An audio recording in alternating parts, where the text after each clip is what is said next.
தூத்துக்குடி மாவட்டம் கயத்தாறு ஆரம்ப சுகாதார நிலையத்தில் கட்டப்பட்டுள்ள புதிய சித்த மருத்துவ பிரிவு கட்டடம் பொதுமக்கள் பயன்பாட்டிற்கு திறந்து வைக்கப்பட்டது.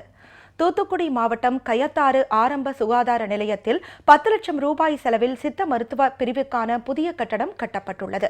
இந்த கட்டடம் பயன்பாட்டிற்கு திறந்து வைக்கப்பட்டது.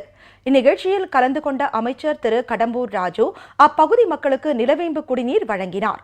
புதிய மருத்துவ பிரிவு தொடங்க நடவடிக்கை மேற்கொண்ட முதலமைச்சர் செல்வி ஜெயலலிதாவுக்கு பொதுமக்கள் நன்றியை தெரிவித்துள்ளனர். இங்கே ஆஸ்பத்திரி போவதாக இருந்தால் கோயில்பட்டி தான் போகணும்.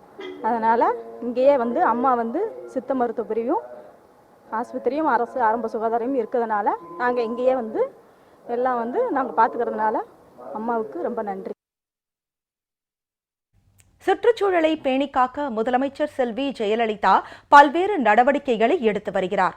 குறிப்பாக பொது இடங்கள், அரசு அலுவலகங்கள், சாலைகள், மலைப்பகுதிகள் உள்ளிட்ட இடங்களில் மரக்கன்றுகள் நடப்பட்டு வருகின்றன.